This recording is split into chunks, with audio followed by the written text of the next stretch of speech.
to Emotional Mojo. You know, we try to tell you all the time, in order to be happy, you gotta stop striving for perfection. Instead, our next guest says you should just settle. For excellence, of course. You know we wouldn't have it any other way. That is the name of his book, and we have author and self-proclaimed motivational rebel, Topher Morrison, joining us now. Topher, you're a rebel. Self-proclaimed, self-proclaimed. I love this show, by the way. I like to have a little mojo with my emotions, so I'm glad to be here. Nice. And we mentioned your book. It's called Settle for Excellence. So it's been hailed as the self-help book for people who are tired of self-help books. What exactly do you mean by that? Well, I say a lot of stuff in Settle for Excellence that probably would go against the grain of what other motivational speakers might say. Okay. So I figured, you know what, we've had too many books out there that already talk about the same old stuff, so why don't we, I don't know which way to look. I don't know if I should be I feel like a prairie dog here. Look at the pretty one. That's what I always do. Look at the pretty one. Yeah, I would still be looking like a prairie dog. I just don't know where to go. So yeah, I should just say a lot of stuff in there that is probably goes against the grain of traditional motivational speaking, because I think, in many respects, you know, there's a lot of times where people give good, well-meaning advice, but it's not appropriately applied depending upon what position the people that are listening to it are in their lives. And I True, think they can interpret it differently. Yeah, the best advice can be the worst advice if it's not in the right context. So, some of your advice, there's a chapter in the book, and it's called Lessons from a Hamster. Yeah. What in the world can we learn from a hamster? Well, I gotta know. Yeah, well, you look at a hamster, right? And they just sit there on that wheel, and they're going around and around and around, and they just put a lot of effort into things, right? And my thinking is that, you know, a lot of people, they spend way too much. I'm not even looking at the monitor right now, because if I see it, I'll be like nothing. I won't be able to focus anymore. It's awesome. You can't keep up. But that's what people do in life, right? They just sit there and they give so much effort to get going, and by the time they finally get going, they put so much effort into it, they fall over. And they just don't have it. And so I'm real big on putting the energy into things, not effort into things. Well, and that's kind of like, too, living in the present moment. You know, the hamster wheel is, I'm going to be doing this, looking towards retirement, and then you might not make it to retirement. And the thing is, you know, I describe it in the book, I describe it as, it's like carrying, it's the zen of carrying coffee. You know how when you're carrying a cup of coffee across the floor, if you give it too much attention, you're going to spill it, right? You put way too much effort into it, but if you don't pay attention at all, it's going everywhere as well.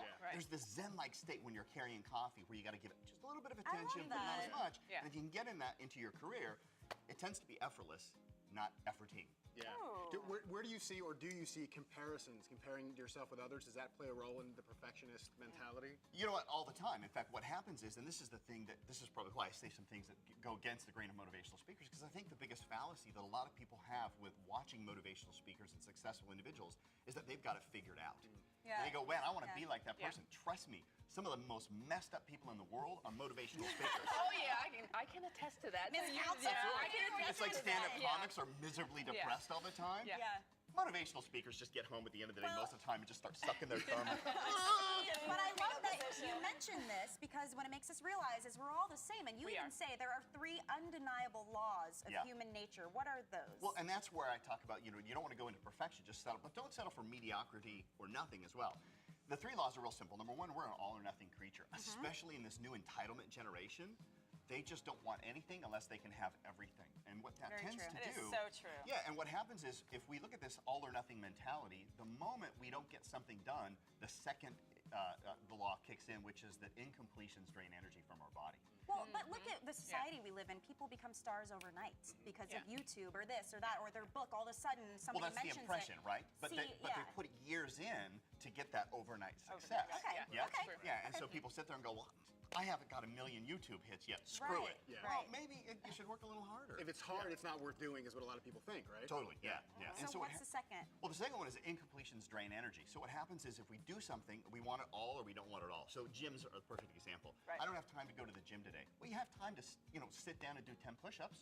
But we go all or nothing. Or work out for 7 minutes. And yesterday we did a 7-minute workout. Exactly. You can do it. And so what happens is, when they have that incompletion, now they feel like they failed, and then their energy goes away. And so because they have no energy, that's even almost like self-fulfilling when it comes to exercise. And it happens in my business as well with diet. You know, everyone thinks they have to be perfect, and there is, if I'm not perfect, then I'm eating crap. It's all black and if I can't lose 30 pounds right away, well, then it's just not working. What's the third one? Completions give you energy. Completions give you energy. So the whole key is to break that pattern of that we're an all or nothing creature, and really be conscious of that and say, look, I'm going to consciously try to be incomplete and be okay with it and just declare it complete. And if you can do that, then all of a sudden you can be happy and feel complete doing 10 sit-ups and 10 push-ups, even though you didn't get to that It's like gym those that day. baby steps Baby people steps say all we the time. talk You can about at all the least time. cross something off the list. So you're feel focusing on the accomplished. process instead of the outcome. Personalizing, or I'm changing the outcome to make it more obtainable. Okay, awesome. Okay. I love that. Now, you've studied people who have overcome big obstacles, and I really want to know, what did you learn from them, and how can we apply that to our lives? Probably the biggest thing with people that overcome really huge adversity. I've got a friend of mine, Pedro Pimento. This kid at 17 years old had bacterial meningitis and wakes up at 17, no arms, no legs. Kid never missed a beat. Didn't get depressed. Yeah, in fact, you guys would love him on the show. He's fantastic. Right, we'll He get him. Get us in snowboards, he contact. skis, Yeah. he does everything, right? And the interesting thing about people that overcome these huge adversities is that not only do they find ways to stay inspired themselves, but they also have an external focus to where they want to inspire other people.